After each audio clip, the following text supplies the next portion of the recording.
Hello everyone, welcome to our channel PKP. आज की class में हम ईवीएस पेडागोजी देखेंगे जो आपका जुलाई 19 में आ चुका है। ठीक है, तो ये लास्ट सेशन होगा ईवीएस का, और इसके पहले आपकी सारी वीडियोज अपलोड हो चुकी हैं। Previous year pedagogy content plus NCERT based सारे कंटेंट आपके अपलोड हो चुके हैं। तो स्टार्ट करते हैं हम आज का सेशन।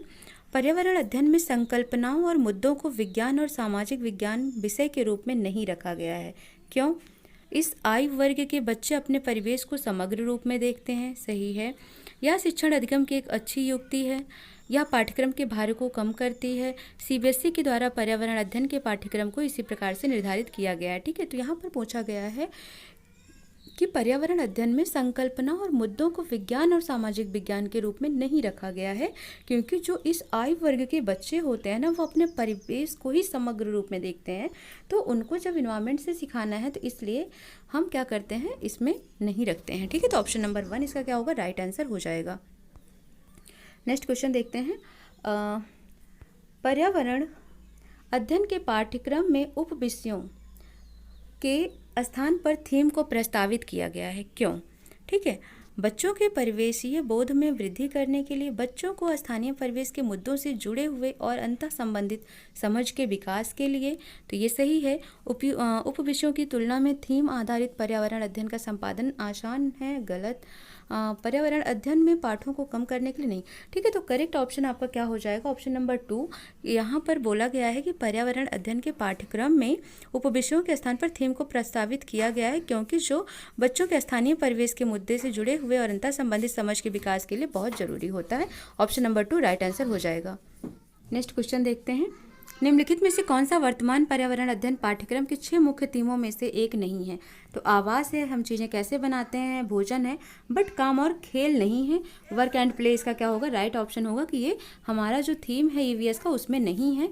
6 मुख्य थीमों में ये नहीं है, तो ऑप्शन नंबर आपका 3 राइट आंसर हो जाएगा। क्वेश्चन देखते हैं, क्वेश्चन नंबर 66। निम्नलिखित में से क्लास फर्स्ट और सेकेंड के लिए पर्यावरण अध्ययन विषय के संदर्भ में सच है। पहला, पर्यावरण अध्ययन से संबंधित मुद्दों और संबंधों का संपादन भाषा और गणित के माध्यम से होता है। सही बात है। क्लास फर्स्ट और सेकेंड में पर्यावरण अध्ययन को एक नए विषय के रूप में प्रस्तुत किया गया है। नहीं। फर्स्ट और सेकेंड के में एक विषय के रूप में पर्यावरण अध्ययन समझने के लिए आसान नहीं है। नहीं। ठीक है, यहाँ पर आपको क्या करना है, ये याद रखना है कि ये क्वेश्चन आपका रिपीटेटिव है। ठीक है, कई बार पूछा जाता है, तो आपको याद रखना है कि फर्स्ट और सेकंड में पर्यावरण अध्ययन में जो बच्चों को पढ़ाया जाता है वो किसके थ्रू पढ़ाया जाता है, तो लैंग्वेज और मैथमेटिक्स के थ्रू पढ़ाया जाता है। तो आपको ये पॉइंट याद रखना। ऑप्शन नंबर 1 इसका क्या होगा, करेक्ट आंसर हो जाएगा। नेक्स्ट क्वेश्चन देख लेते हैं। क्वेश्चन नंबर 67 है हमारा। निम्नलिखित में से क्या एक पर्यावरण अध्ययन में ज्ञान की रचना में बहुत ही महत्वपूर्ण है? किसके बारे में बात कर रहा है कि हमारा जो नॉलेज है उसको कंस्ट्रक्ट करने में कौन सा एक ऐसा पॉइंट है जो कि एक अहम इंपॉर्टेंट रोल प्ले करता है? तो एक्टिव होना बच्चों का बिल्कुल ज़रूरी है। अगर वो एक्टिव पार्टिसिपेंट कर रहे हैं दैट मीन्स कि वो एक्टिव है, तो चीज़ों को समझ पा रहे हैं। बच्चों के ज्ञान को शिक्षकों के ज्ञान से जोड़ना, ठीक है, बिल्कुल। पर्यावरण अध्ययन को क्लास की 4 दीवारी से बाहर सीखना। ठीक है, देखो बाहर से सीखने की बात आती है तो बाहर से सीखना चाहिए, पर ऐसा नहीं है कि पूरा का पूरा बाहर से सीखना। तो ये ऑप्शन थोड़ा यहाँ पर हम इसको इनकरेक्ट करते हैं। बच्चों के स्थानीय ज्ञान को विद्यालय के ज्ञान से संबंधित करना, बिल्कुल सही। तो आपने क्या देखा, A, B, D correct option है। ठीक है, बट यहाँ पर A, B, D आपके करेक्ट ऑप्शन हैं, बट आपको B दिया नहीं है ऑप्शन में, तो आप क्या देखोगे, A और D। ठीक है, तो ऑप्शन नंबर 3 आपका क्या होगा, राइट आंसर हो जाएगा। नेक्स्ट क्वेश्चन देखते हैं। पर्यावरण अध्ययन में बच्चों को जोड़ने की सबसे प्रभावशाली युक्ति, ठीक है, मोस्ट इफेक्टिव स्ट्रेटजी की बात हो रही है कि बच्चों को इंगेज कैसे किया जा सकता है लर्निंग में। तो पाठ्यपुस्तक का पठन करा के, शिक्षक द्वारा व्याख्याएं करके, क्लास रूम डेमोन्स्ट्रेशन करके, या कक्षा निर्देशन करके, या किस्से कहानियां सुनाकर। तो याद रखना कि बच्चों की बात हो रही है यहाँ पर, तो उनको प्रभावशाली बात की जाए स्ट्रेटजी की, तो किस्से कहानियां सुनाकर, नैरेटिव्स की बात की जा रही है यहाँ पर। ऑप्शन नंबर 4 इसका राइट आंसर हो जाएगा। ठीक है, नेक्स्ट क्वेश्चन है हमारा 69। निम्नलिखित में से कौन सा एक पर्यावरण अध्ययन के संबंध में सच नहीं है? पर्यावरण अध्ययन बाल केंद्रित अध्ययन है, ये तो बिल्कुल सही है। ठीक है, जो ईवीएस है वो चाइल्ड सेंटर्ड लर्निंग है। पर्यावरण अध्ययन बच्चों को अपने परिवेश में खोजने का अवसर देती है, बिल्कुल सही बात है।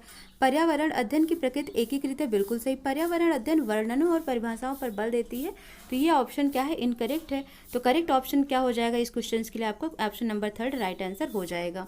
नेक्स्ट क्वेश्चन देख लेते हैं। आपका क्वेश्चन नंबर 70 है। एक शिक्षक हमेशा क्रियाकलापों को कराने के बाद प्रश्नों और चर्चाओं का संचालन करता है। क्रियाकलापों, प्रश्नों और चर्चाओं के संचालन का करने का उद्देश्य क्या है? ठीक है, बच्चों की प्रक्रिया कौशलों का आकलन, बच्चों को खोजने का अवसर देना, बच्चों को अपनी अभिव्यक्ति का अवसर देना, बच्चों में उनके सीखने की गति के आधार पर विभेद करना। तो डिस्क्रिमिनेशन मना करता है। ठीक है, ईवीएस ABC राइट आंसर हो जाएंगे। तो आपका ऑप्शन नंबर 3 क्या होगा? राइट आंसर हो जाएगा। नेक्स्ट क्वेश्चन देखते हैं। पर्यावरण अध्ययन में बच्चों को पाठ्यपुस्तकों और शिक्षकों के अलावा अन्य स्रोतों की मदद लेने के लिए प्रोत्साहित करना चाहिए, क्यों?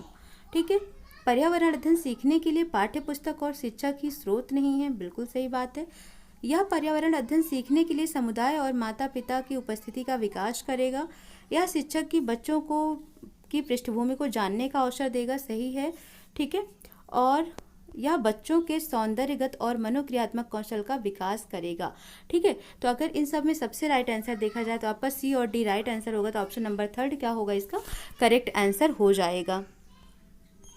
नेक्स्ट क्वेश्चन देख लेते हैं। निम्नलिखित में से क्या पर्यावरण अध्ययन में आकलन के लिए संकेतक नहीं होना चाहिए?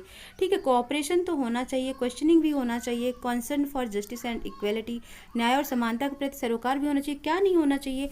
रिमेंबरिंग यानी मेमोराइजेशन, याद करना, रोट लर्निंग यहाँ पर प्रमोट नहीं करना चाहिए। तो ऑप्शन नंबर 2 क्या होगा? इसका राइट आंसर हो जाएगा, क्योंकि यहाँ पर बात किया गया है नॉट इंडिकेट। ठीक है, मतलब नहीं होना चाहिए। नेक्स्ट क्वेश्चन हम देखते हैं। पर्यावरण अध्ययन के में शिक्षक के द्वारा बच्चों को स्वयं अपने आकलन के लिए अवसर देना चाहिए। यहाँ 100 आकलन, सेल्फ असेसमेंट का मतलब क्या है? ठीक है, तो सेल्फ असेसमेंट का मतलब होता है असेसमेंट फॉर लर्निंग, ना तो ऑफ ना तो as. Assessment for learning means सीखने के लिए आकलन। ठीक है, सीखने के लिए आकलन ही क्या कहलाता है? 100 आकलन कहलाता है। सेल्फ असेसमेंट मतलब असेसमेंट फॉर लर्निंग। तो ऑप्शन नंबर 3 क्या होगा? इसका राइट आंसर हो जाएगा। नेक्स्ट क्वेश्चन देखते हैं। एक शिक्षक खाना किस प्रकार से खराब होता है पर एक प्रयोग करता है। शिक्षक बच्चों के समूह बनाकर उनको प्रयोग से संबंधित सामग्री देता है। शिक्षक बच्चों के समूह क्यों बनाता है? ठीक है, यह सहपाठी अधिगम का समर्थन करता है, बिल्कुल सही बात है। यह बच्चों को सामाजिक अंतःक्रिया में सुधार करता है, बिल्कुल सही। समूह अधिगम बिना बोझ के पर्यावरण अध्ययन के अधिगम को प्रभावशाली तरीका है। क्लास में अनुशासन को बनाए रखने के लिए समूह में अधिगम एक महत्वपूर्ण युक्ति है। ठीक है, तो वैसे देखा जाए तो तीनों ही ऑप्शन करेक्ट हैं, बट अगर C ऑप्शन है नहीं, यहाँ पर तीनों एक साथ नहीं है, तो आप A B को प्राथमिकता देंगे। ठीक है, तो A B इसका क्या हो जाएगा? करेक्ट आंसर हो जाएगा। नेक्स्ट क्वेश्चन देखते हैं। निम्नलिखित में से कौन सा पर्यावरण अध्ययन का उद्देश्य नहीं है? परिवेशीय मुद्दों पर जागरूकता का विकास करना, बच्चों को स्वयं अपने हाथ से कार्य करने और खोजने के क्रियाकलापों से जोड़ना, बच्चों को पाठ्यपुस्तक की परिभाषाएं प्रदान के लिए प्रोत्साहित करना, बच्चों की जिज्ञासा और सृजनात्मकता का प्रोत्साहन करना। ठीक है, तो सारी चीज़ें तो हैं, बट ये to encourage children to provide text book definitions, उनको परिभाषाएं याद करना या उसके लिए उनको प्रोत्साहित नहीं करना है। ठीक है, बाकी तीनों सही हैं। तो ऑप्शन नंबर 3 क्या होगा? इसका राइट आंसर हो जाएगा, यही इसका उद्देश्य नहीं होता है। नेक्स्ट क्वेश्चन देखते हैं। पर्यावरणीय अध्ययन में चित्र पढ़ना एक महत्वपूर्ण क्रियाकलाप है। निम्नलिखित में से कौन सा संकेत बच्चों में आकलन चित्र पढ़ने के द्वारा हो सकता है? अवलोकन तो बिल्कुल ऑब्जर्वेशन करके तो हो ही सकता है, रिकॉर्डिंग करके भी हो सकता है, एक्सप्रेशन के द्वारा नहीं हो सकता है, चित्र को पढ़ सकते हैं आप, विश्लेषण बिल्कुल, एनालिसिस सही है, एक्सपेरिमेंटेशन नहीं। तो आपका करेक्ट ऑप्शन क्या होगा? A और C इसका राइट आंसर हो जाएगा। तो ऑप्शन नंबर A और C किस में है? ऑप्शन B में है। तो आपका करेक्ट आंसर हो जाएगा ऑप्शन नंबर 2। रेटिंग स्केल में कौन सी तकनीकी का उपयोग किया जाता है? ठीक है, पूछ रहे किस टेक्निक का यूज रेटिंग स्केल में किया जाता है?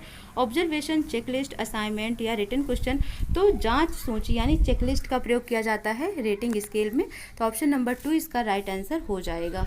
ठीक है, इस तरीके से आपकी 15 क्वेश्चंस पेडागोजी कंप्लीट हो जाते हैं और ये आपका आखिरी वीडियोज है EVS में, और आपके कुछ इंपॉर्टेंट देखेंगे इसके पहले, अभी और सिलेबस कंप्लीट हो जाए। ठीक है, तो कुछ इंपॉर्टेंट क्वेश्चंस करा देंगे जो कि आपके एग्ज़ाम में इंपॉर्टेंट हैं। हो सकता है कि वो क्वेश्चंस आपके एग्ज़ाम में डायरेक्टली पुटअप हो जाएँ। ठीक है, तो आप इतनी क्वेश्चंस को और इतने कंटेंट को अच्छे से तैयार कर लीजिए। बाकी आप मैथ और CDP की भी क्लास को देखते रहिए। ठीक है, तो मिलते हैं अब CDP और मैथ की क्लासेस में। Thank you so much.